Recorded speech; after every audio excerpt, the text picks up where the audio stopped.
नमो अरिहन्ताणं नमो सिद्धाणं नमो आयरीयाणं नमो उवज्झायाणं नमो लोये सर्वसाहुणं नमः समयसाराय स्वानुभूत्या चकासते चित्स्वभावाय भावाय सर्वभावान्तरच्छिदे अनन्तधर्मणस्तत्त्वं पश्यन्ति प्रत्यगात्मना अनेकान्तमयी मूर्ति नित्यमेव प्रकाशताम्।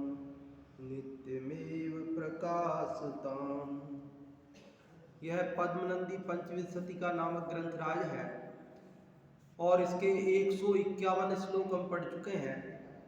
अभी हम 152 नंबर का श्लोक शुरू करते हैं। कल हमने ये बात पढ़ी थी कि इंद्रिय के विषयों में सुख नहीं है। जिस प्रकार कोई खुजली का रोगी अग्नि से सेक कर सुख मानता है भ्रम से, पर सुख है नहीं, उसी प्रकार इंद्रिय के विषयों में सुख मानते हैं भ्रम से, पर सुख है नहीं। इसलिए जो वास्तविक सुख है उसकी प्राप्ति का प्रयास करना चाहिए। तो उसी के सुख की प्राप्ति का जो तरीका है, उपाय है, वही सब इस श्लोक को बता रहे थे कि आत्मा स्वं परमीक्षते यदि समं तेनैव संचेष्टते तस्मादेव हि तस्ततोऽपि च सुखी तस्यैव सम्बन्धभाक् तस्मिन्नेव गतो भवत्यविरता नन्दामृताम्भोनिधौ किं चान्यत् सकलोपदेशनिवह शैतद्रहस्यं परम्। आत्मा स्वं परमीक्षते यदि आत्मा स्वं मतलब स्वयं को परमीक्षते अर्थात देखता है, ईक्षते अर्थात देखता है। क्या समझ में आई बात?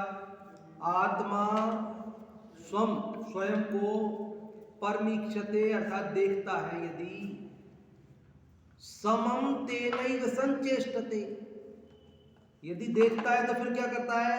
समम मतलब साथ में, देखने के साथ में ही, तेनैव उसके साथ ही, तेन एव उसके साथ ही संचेष्टते चेष्टा करता है।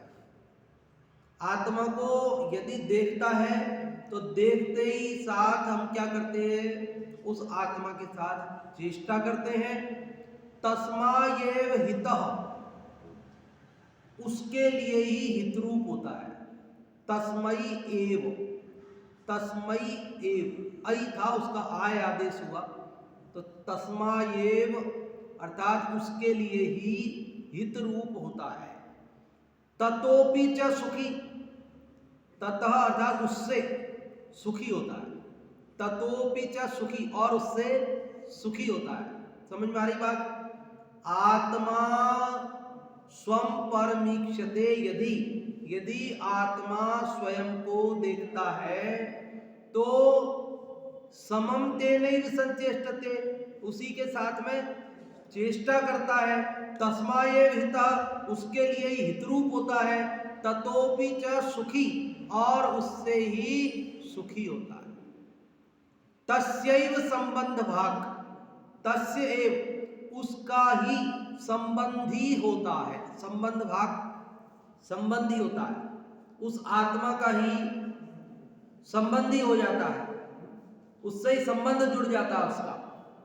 और तस्मिन्नेव गतो भवति, तस्मिन अर्थात उसमें ही, तस्मिन्नेव उसमें ही गतो भवति अर्थात लीन हो जाता है। गत लीन हो जाता है, भवति होता है। अविरत निरंतर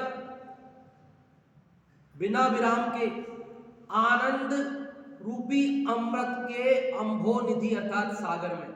आत्मा कैसा है कि निरंतर जिसमें आनंद रूपी अमृत भरा हुआ है, ऐसे अनवरत आनंद रूपी अमृत के निधान खजाने सागर, उस आत्मा में ही वह क्या होता है, गतो भवति, लीन हो जाता है, डूब जाता है, तल्लीन हो जाता है।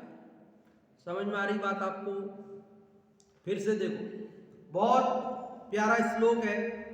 क्या कह रहे हैं? आत्मा एव स्वम परमीक्षते यदि, यदि आत्मा स्वयं को देखता है, समम ते नहीं संचेष्टते, उसके साथ ही चेष्टा करता है, क्रिया करता है, उसके साथ ही वह खेल खेलता है, ये समझो आप। तस्माय एव हितः, उसके लिए ही हित स्वरूप हो जाता है। ततोपि च सुखी, और उसी से सुखी हो जाता है। तस्यैव संबंध भाग, उसी का संबंधी हो जाता है। और तस्मिन्नेव गतो भवति, उसी में लीन हो जाता है। किस में लीन हो जाता है? कि जो निरंतर आनंदामृत सागर है, ऐसे आत्मा में लीन हो जाता है। किंच अन्यत, अन्य से उसको क्या मतलब है? फिर औरों से क्या मतलब है? जब आनंद अमृत का सागर मिल गया तो फिर उसे अन्य किसी से कोई प्रयोजन नहीं रह जाता है।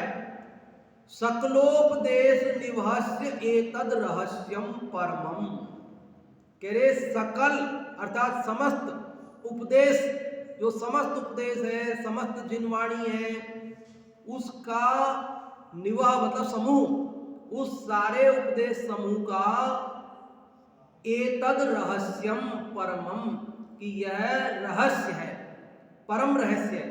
पूरी जिनवाणी का, उपदेश का सार क्या है, रहस्य क्या है, क्या बताना क्या चाहते हैं? यही तो बताना चाहते हैं कि तुम्हें अतीन्द्रिय आनंद की प्राप्ति हो जाए।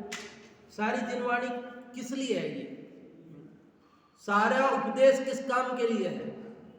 कि इसी के लिए तो है कि हम सुखी हो जाएं, परम सुखी हो जाएं, वास्तविक सुखी हो जाएं। और वह वास्तविक सुखी कैसे हुआ जाता है? कि जब हम अपने को देखते हैं,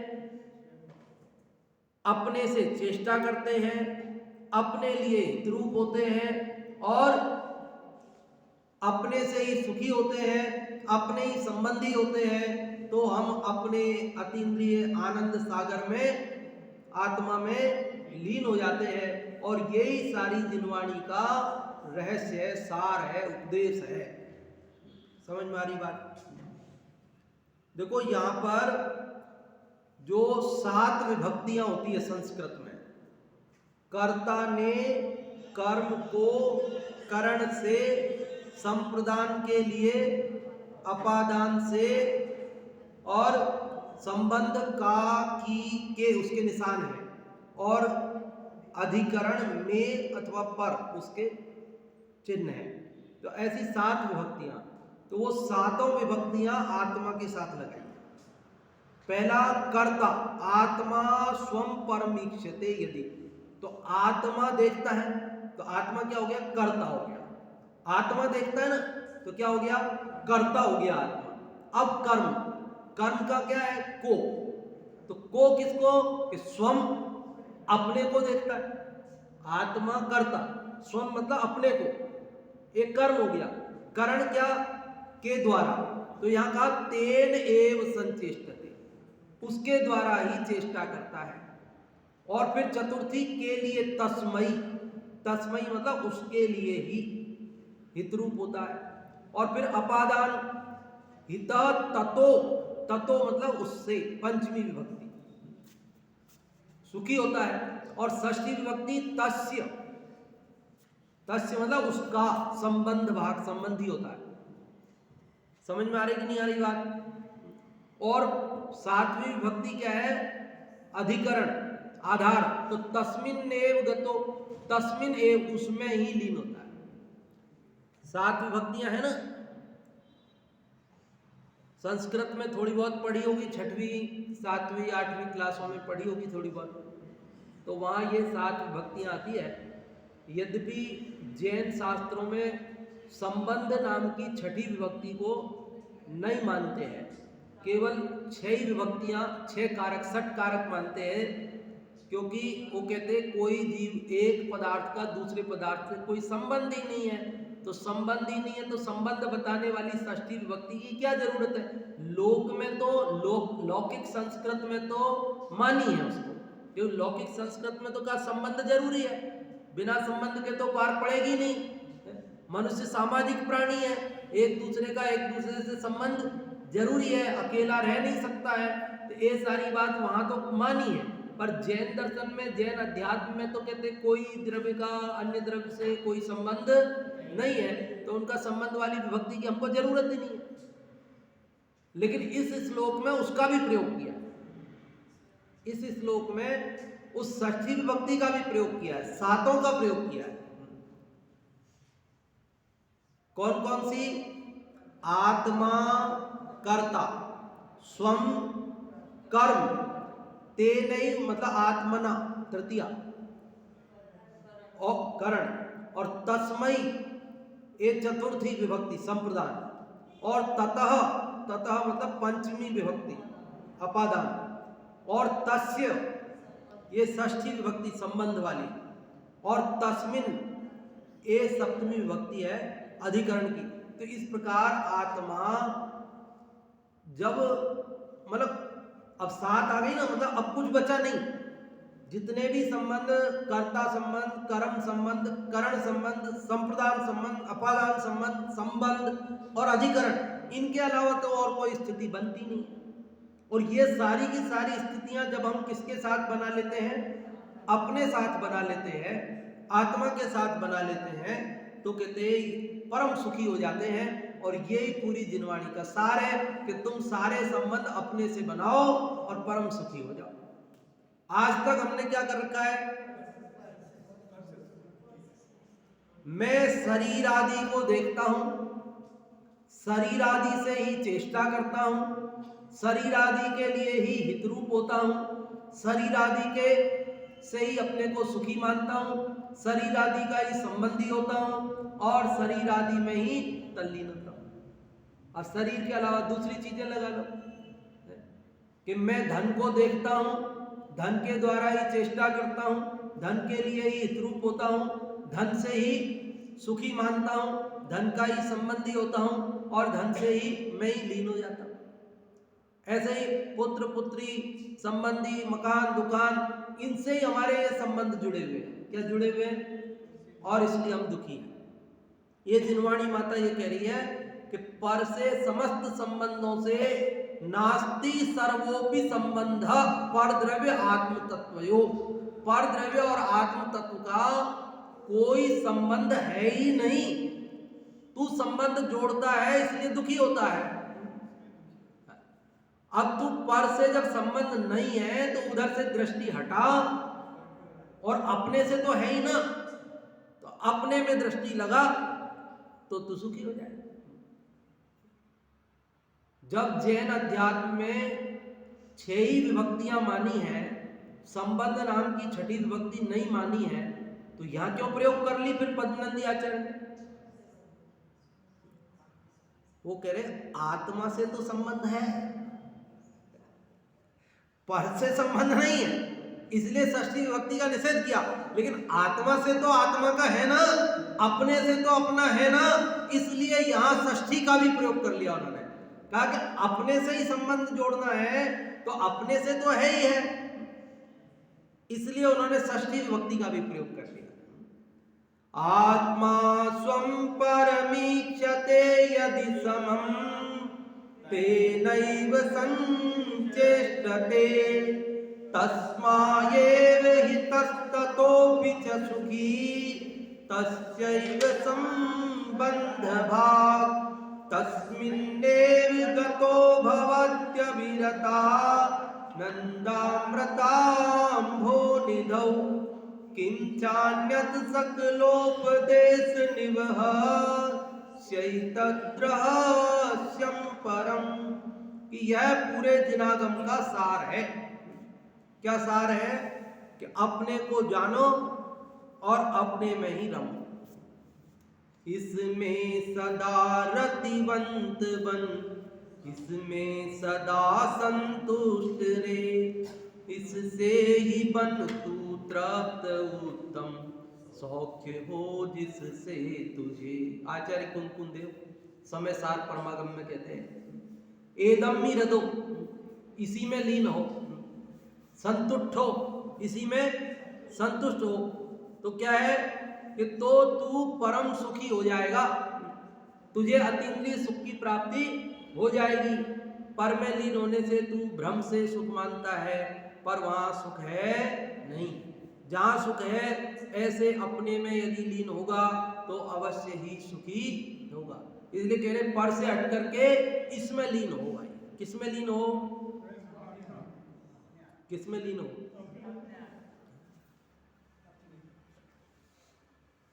प्रजातंत्र की परिभाषा आती है, क्या आती है प्रजातंत्र की परिभाषा? है ना आप लोगों में कोई राजनीति पॉलिटिकल वाले पढ़ने वाले? अपना अपने द्वारा क्या है वो शासन की प्रजातंत्र की परिभाषा, अपना अपने द्वारा अपना ही ऐसा कुछ बोलते हैं ना उसमें, उस है क्या प्रजा का, प्रजा के लिए, प्रजा द्वारा, हाँ जो शासन है उसको प्रजातंत्र कहते हैं। तो यहां भी वही प्रजातंत्र हो रहा है कि आत्मा, आत्मा को आत्मा के द्वारा, आत्मा के लिए, आत्मा से, आत्मा का आत्मा में लीन होता है, सुखी होता है। क्या कह रहे हैं? हाँ स्वतंत्र। मैं ही मेरा करता धरता, मुझ में पर का कुछ काम नहीं, मैं मुझ में रहने वाला हूँ, पर से कुछ भी संबंध नहीं। ऐसी अनुभूति, ऐसी दृष्टि, ऐसी लीनता होवे तो सुखी क्यों ना होवे। और जिनवाणी का यही तो कहना है, इसके अलावा और कहना ही क्या है। पूरी जिनवाणी यही तो कह रही है। क्या कह रही जिनवाणी है? क्या क्या लिखा है? अपने स्वरूप को देखना ही समस्त उपदेश का असली तात्पर्य है। सारे उपदेश का सार क्या है?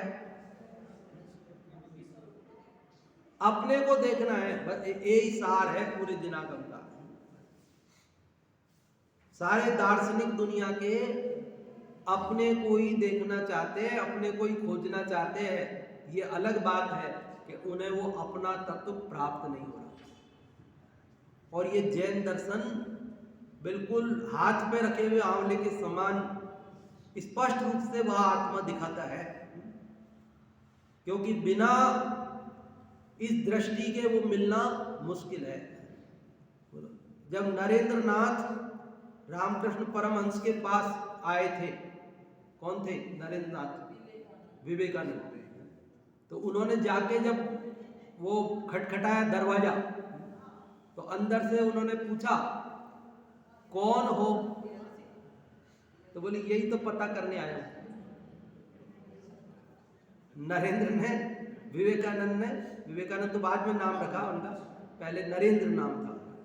तो जैसे अंदर से आवाज आई ना, दरवाजा खटखटाया नरेंद्र ने जाके, तो अंदर से भाई कौन है? तो आप और हम होते तो क्या बोलते? खेमचंद। ऐसे वो कह नरेंद्र। तो उन्होंने ये नहीं कहा कि मैं नरेंद्र हूं, उन्होंने कहा मैं कौन हूं यही तो जानने आया हूं, मुझे खुद पता नहीं है मैं कौन हूं। आपके पास इसीलिए तो आया हूं कि ताकि पता चले कि मैं कौन हूं। अब मैं क्या बताऊं मैं कौन हूं? ये तो आप बताओ मैं कौन हूं। जो तो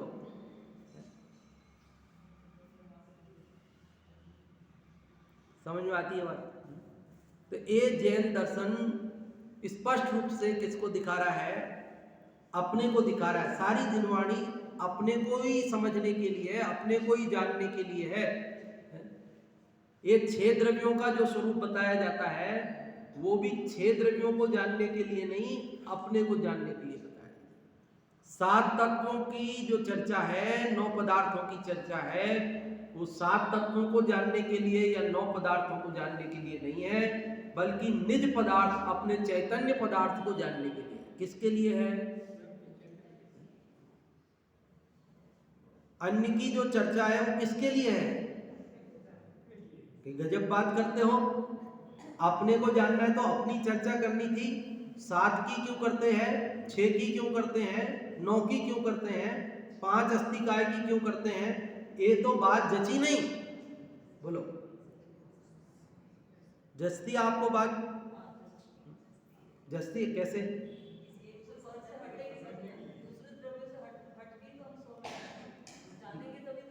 उदाहरण से बताओ, उदाहरण से जब समझ में आए।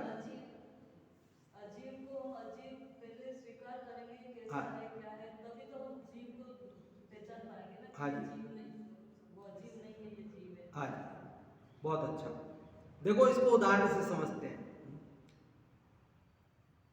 देवीलाल जी साहब, आपके मकान के पट्टे में पड़ोसियों के नाम लिख रहे हैं, देखा आपने? पड़ोसियों के नाम लिख रहे हैं, तो ये पड़ोसियों का है क्या? क्यों महावीर जी भाई साहब, पड़ोसियों का है? नाम तो पड़ोसियों के लिख रहे हैं पट्टे में। आपने पढ़ा कि नहीं? जाके पढ़ना वापस एक बार। अरे मैंने तो मेरा पढ़ा, इसलिए मैं मेरे के आधार पे कह रहा हूँ, आपके भी ऐसे मेरे में लिख रहे हैं पड़ोसियों के नाम हैं, चारों तरफ के लिखते हैं। तो मैं पहली बार देखा तो मैं आश्चर्य में पड़ गया कि पट्टा मेरा है और नाम पड़ोसियों के लिख रहे हैं, ये क्या तरीका है?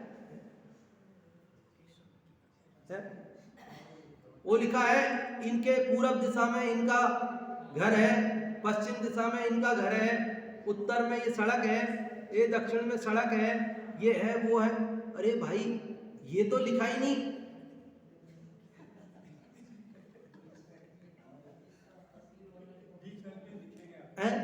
बीच वाली जमीन के लिए लिखेंगे आप। अरे भाई, पड़ोसी के मकान को अपना मत समझ लेना और उस पर कब्जा मत करना। इसलिए उन्होंने कहा ये पड़ोस वाला है, ये तुम्हारा नहीं है, ये इसका है, ये इसका है, इधर सड़क है, इधर कब्जा मत करना, ये अतिक्रमण मत करना, ये तुम्हारा बस इतना ही है, इसके चारों आजू बाजू सब दूसरे का है, तुम्हारा कुछ भी नहीं है। ऐसे आचार्य देव ने कहा कि ये पुद्गल है, ये धर्म है, ये अधर्म है, ये आकाश है, ये काल है, कब्जा करने की कोशिश मत करना, तू इनसे न्यारा है। कि ये अजीब है, ये आश्रव है, ये बंध है, ये संवर है, निर्जरा है, मोक्ष है, लेकिन तू इनसे अलग है। इनको तू अपना मत मानना, आश्रव को अपना मत मानना, बंध को अपना मत मानना, मोक्ष को भी तू अपना मत मानना, वो भी एक समय की पर्याय मात्र है, लेकिन तू तो उन सब से निराला परम पारणामिक भाव रूप एक कारण शुद्ध परमात्मा है। यह तू सदा काल जागृत रहे, ऐसी अनुभूति हमारे चित्त में बनी रहे, ऐसा समझाने के लिए आचार्य देव ने अन्य का कथन किया है। बाकी अन्य का कथन करके अन्य को नहीं समझाना है। किसको समझाना है? लेकिन बालक हो तो नहीं समझता है, बालक हो तो नहीं समझता है, उसको तो ये लगता है कि ये दूसरों की बात क्यों कर रहे हैं।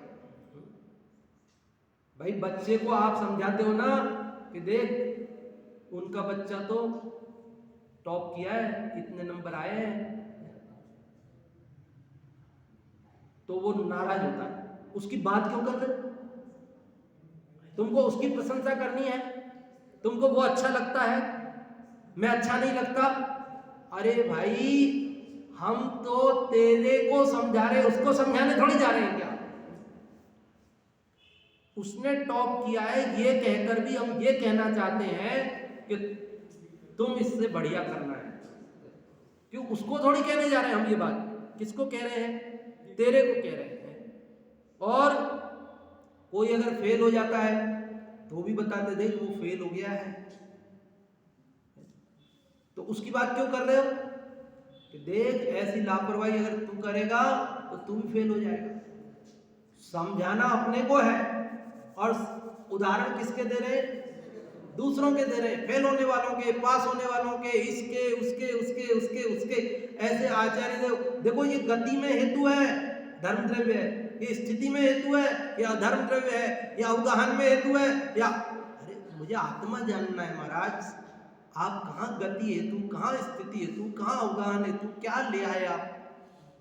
तो बोले क्या ले आए नहीं, तू कहीं भ्रम से उनको मैं हूं ऐसा नहीं मान ले, इसलिए हम तेरे को परिचय करा रहे हैं कि ये तू नहीं है, ये तू नहीं है, ये तू नहीं है, ये तू नहीं है, और ये जो ज्ञानानंद स्वभावी जीव तत्व है ये तू है।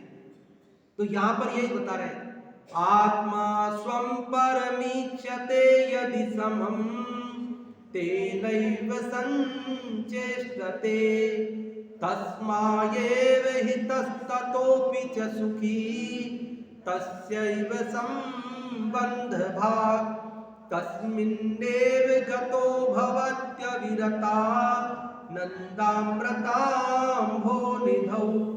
किं चान्यत् सकलोपदेश निवह शैतद्रहस्यं परम।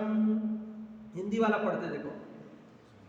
जब यह निज स्वरूप को देखे तब निज में ही करे प्रयत्न, निज के लिए ही तैसी होता निज से ही करता संबंध।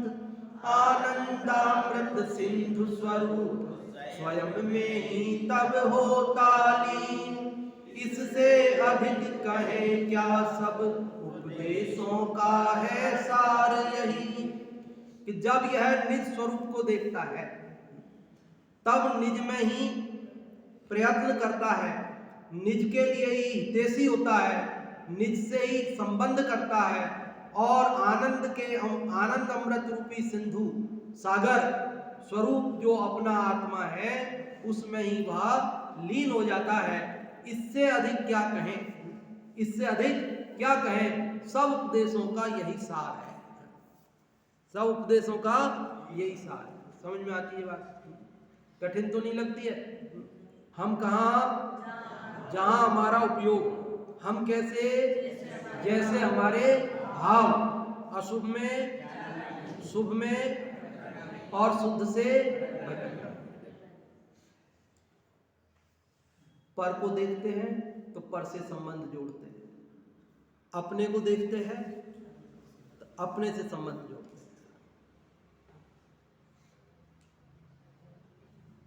जिसके साथ रहता है वही प्रीति उत्पन्न हो जाती है, जिसके साथ रहता है प्रीति, राग उसी से हो जाता है और उसी से वह संबंध जोड़ लेता है। इसलिए बुद्धि पूर्वक अपने ही नजदीक रहो ताकि अपने से ही प्रीति उत्पन्न हो, क्योंकि पर के नजदीक जाते हैं तो प्रीति पर से उत्पन्न हो जाती है।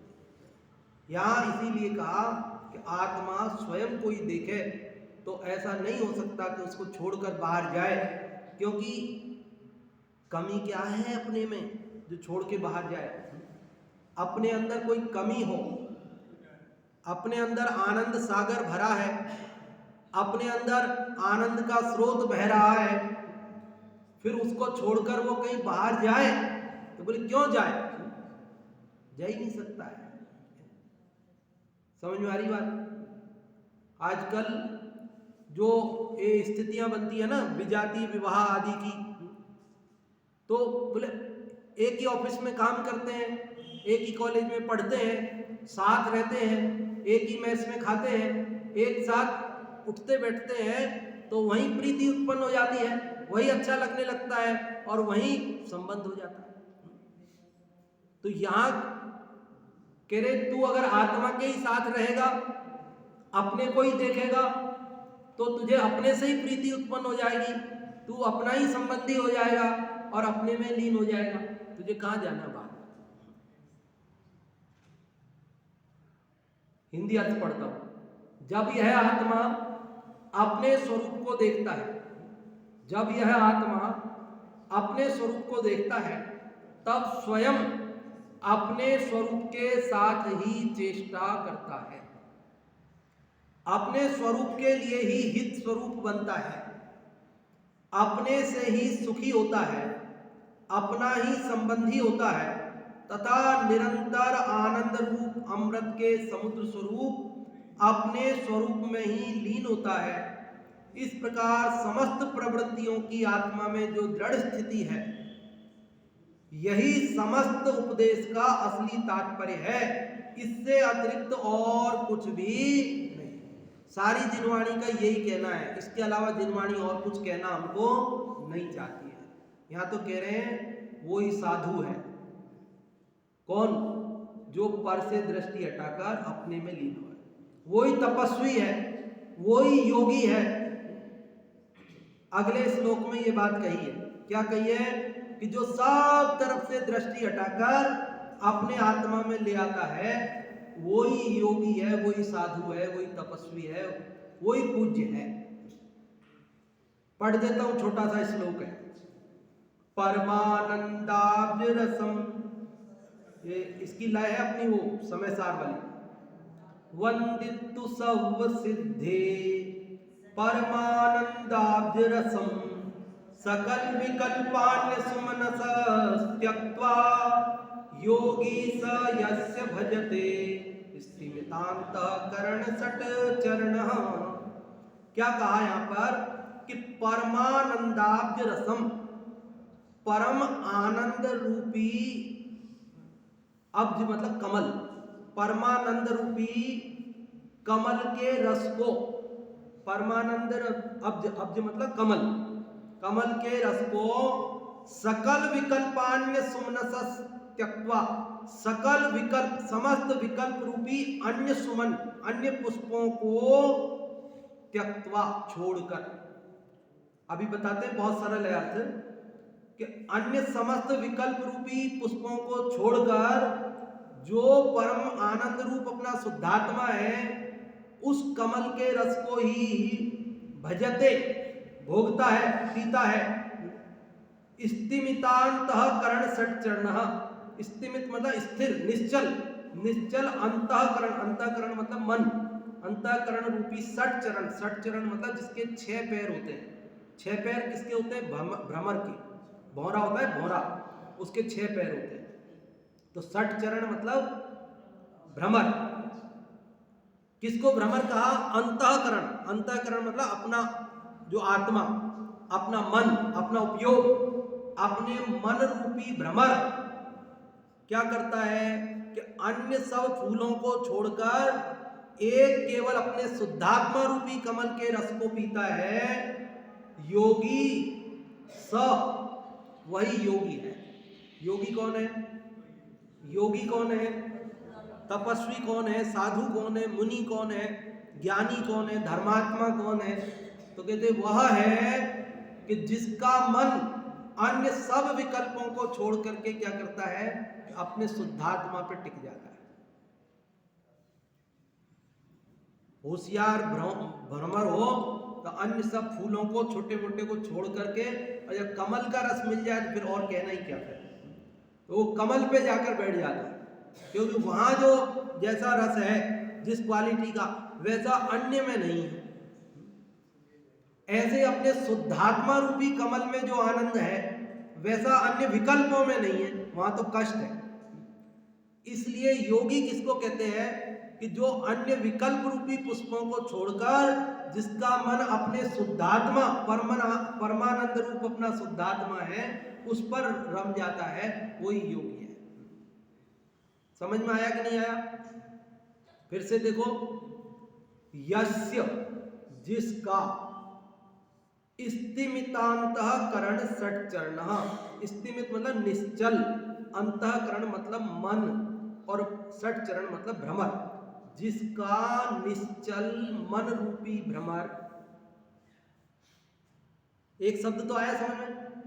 यस्य, जिसका, स्तिमित निश्चल स्थिर, अंतःकरण सच्चरण मन रूपी भ्रमर, सकल विकल्पान्य सुमनस त्यक्त्वा, समस्त विकल्प रूपी अन्य पुष्पों को छोड़कर, परमानंदाब्ज रसम, परम आनंद का धाम जो अपना निःशुद्धात्मा रूपी कमल, उसके रस को भजते, भोगता है, पीता है, स योगी, वह योगी। हिंदी वाला पढ़ो सब साथ में मेरे।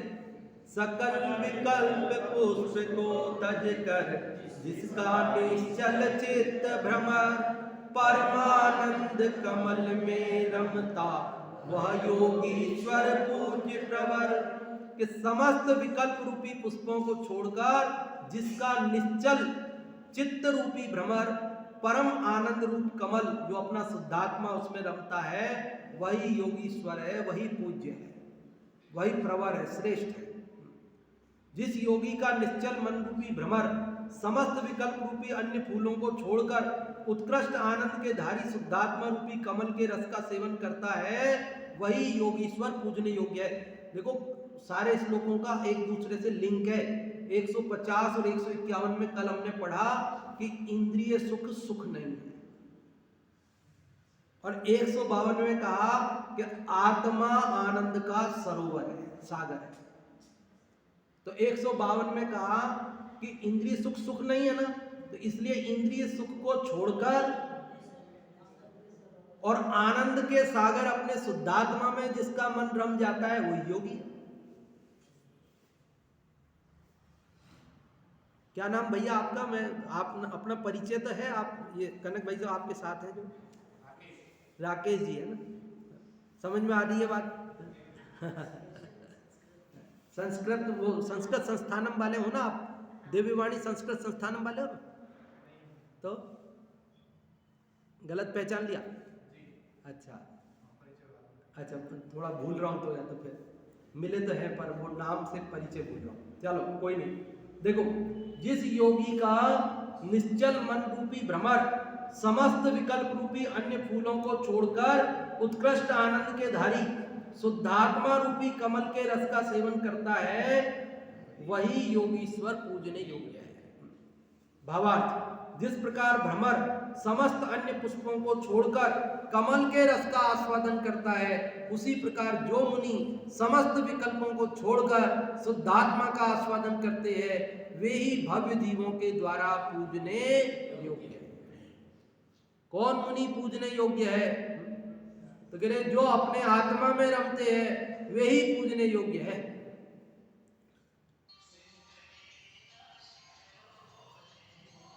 मुनि का एक ही काम है, ध्यान ध्यान और ध्यान, और वहां कदाचित मन नहीं रमे, उपयोग बाहर आ जाए तो अध्ययन अध्ययन और अध्ययन। हर अंतर मुहूर्त में अपने आत्मा में जाते हैं, और अन्य जो कार्य हैं वो तो आहार आदि के लिए, शास्त्र लिखने आदि का, विकल्प उपदेश देने का, दीक्षा देने का, ये बहुत गौण है उनकी भूमिका। वो सब उनके मुख्य कार्य नहीं है। मुख्य कार्य तो आत्म ध्यान है। अरे जिसने आत्मानंद का स्वाद चख लिया हो तो फिर वो बाहर जाता ही नहीं है, जाता है तो लौट के शीघ्र वापस आता है, ऐसा स्वरूप है। अब नहीं चखा होवे तो फिर तो बात अलग है। जैसे एक बार बिल्ली को अगर आपके रसोई में दूध मिल गया तो क्या करेगी वो? कि बार बार आएगी। एक बार कुत्ते को आपके यहाँ रोटी मिल गई तो वो बार बार आएगा। एक बार चूहे को यदि आपके घर में दाना मिल गया तो वो चूहा बार बार आता है कि नहीं है? तो ऐसे ही जिसको अपने अतीन्द्रिय आनंद का रस जिसने चख लिया तो वो बारंबार वहां जाता। कलकत्ता गए थे, शिविर लगा था तब, तो वहाँ हमको बताया था एक ने, अब सही गलत हमें नहीं पता है ना, और हमें कुछ बताना भी नहीं है, वो तो ऐसे ही याद आ गई तो बता देते कि वहाँ बताते थे कि एक वो पान वाला था, तो उसके यहाँ लोग 10 किलोमीटर दूर से कार से जाएंगे और वहाँ पान खा के आएंगे। जब तक वहाँ उस दुकान का पान नहीं खाएंगे तो है ना। अब आप ये नहीं समझना कि अब हम कलकत्ता जाएंगे तो हम भी वहाँ पान खा के आएंगे, है ना। देखो पान खाने जैसा नहीं है, पहली बात तो हमारे यहाँ तो परंपरा है, सगाई होती है ना लड़के की, तो लड़की वाले आके पान खिलाते हैं उसको, और वो पान खाता है तब जा कर के मानते हैं हाँ रिश्ता पक्का। लेकिन मैंने पान नहीं खाया था।